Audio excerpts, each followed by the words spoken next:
February, it may be cold outside, but for Valentine's Day, our hearts are warm. And it's so much fun to celebrate Valentine's Day, right? Today, we're going to do something very feminine and very fun. We're having tea, right, Nikki? Yes, yeah, afternoon teas, yes. We're here at our venue called Helix Hall, and we host afternoon teas here. Yes. And one of the pinnacles of an afternoon tea, it's always on the menu, are scones. Yes, classic. Yes. But you're making a British-style scone. Yeah, correct? so yeah, an American-style scone is more like a muffin that's moldable as far as like sugar and flour ratios and the flavor profiles.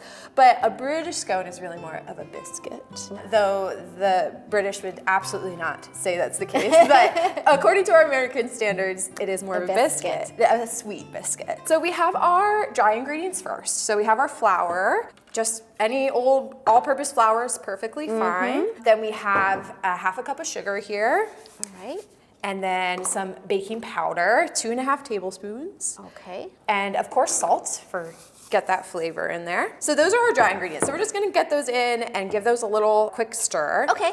And then the next important part is our butter. I shoot for a room temperature butter with this because it's a lot easier to cut into the batter. But room temperature to cold, you definitely don't want it warm. Oh, all right. Yes, otherwise the butter will meld too much into it. We really want kind of pieces of butter throughout when it bakes. All right. So yeah, so I have 6 tablespoons of butter, which would be like a stick and a half. Okay. If you're using like grocery store butter. And you would just cut these into like chunks. They don't need to be real small, but just don't put the whole stick in there. So then we're just gonna use our pastry blender, which is this little guy. These really come in handy if you're ever making pie dough or any kind of pastry dough. You can also use a fork, though it's a little less consistent and will take you a little bit longer. Yeah, longer. So we're just gonna give it a nice rolling push and kind of break up that butter into our dry ingredients. So yeah, we have that pretty well combined in there. Sometimes I'll just take my fingers and find any big chunks that are left and just kind of give those a little roll between my fingers with my thumb. And then our very last part, of course, is our wet ingredients. So we have just some milk. This is 1.3 cups of milk and then 2 eggs. Before we put the milk in there, we're actually gonna crack the eggs right into our milk. Give those a whisk. Here. Yes, and all of the pastries and so forth that you offer here are all from your bakery at Gable Yes, House. because we make everything from scratch in-house, we can really source our ingredients as locally as possible. So we use local eggs and local milk. Yeah, so it's a really lovely part of having an all-from-scratch bakery is sourcing our ingredients. So we're gonna take this liquid mixture and we're essentially going to be putting this into our dry ingredients. But this is really where it comes by feel. You don't really wanna dump all of this in because you might have too much liquid. So we're just gonna give that a little stir. We essentially wanna add all the liquid we need to really get all the dry ingredients just a little bit wet, which doesn't usually end up being all of this. We actually do wanna save some of it to brush on the top at the end. All right, so then I'm just gonna give these a quick form with my hands.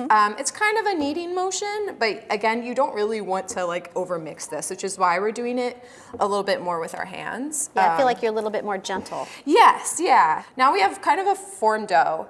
So at this point, some people would use a rolling pin, and I actually don't because I tend to roll them too thin. All right. So I just use my hands just as they are and just give it a press to about the thickness I want. Okay. I want these about 1 inch or so thick. So it's really just about like that. That's all it takes. Wow. They don't need to be like perfectly smooth or anything like that. Right. This is a great step to include like kids on if you have them. Yeah.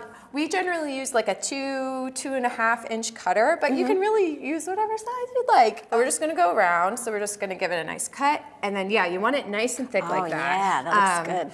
And that's it. So we're just gonna cut out the rest of them and put them on the tray, and then give them a little brush of egg and milk. They do bake at a really high temperature, like 425 Fahrenheit. Okay. For about 10 to 12 minutes. Oh, quick. Yeah, it's a very quick bake. They get nice and brown, and that's part of what the egg wash helps with, is giving them that nice like golden. I love it. Yes, it's great.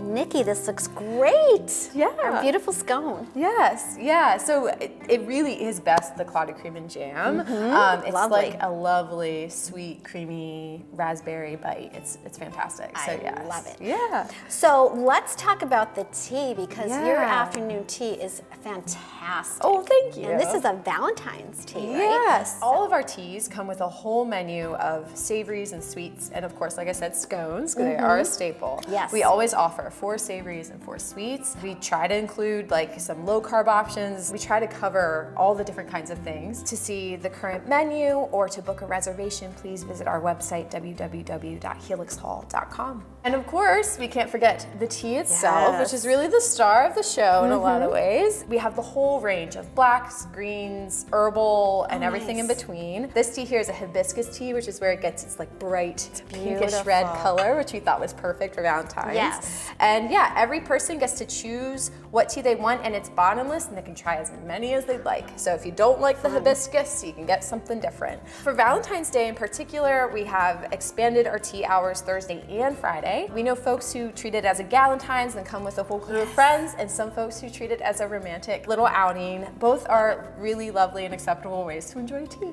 I love it. Yeah. Thank you so much for having us, Yeah. Nikki. This has been great fun, and I wish you a very happy Valentine's Day, my friend. Jackie. Thank you. You are very welcome, and we're going to talk to Sarah right now, and she's going to show us how to make something really lovely for the table, right? Of course. Right. Yeah. Happy Valentine's Day. Happy Valentine's Day, Jackie. Thanks, Nikki.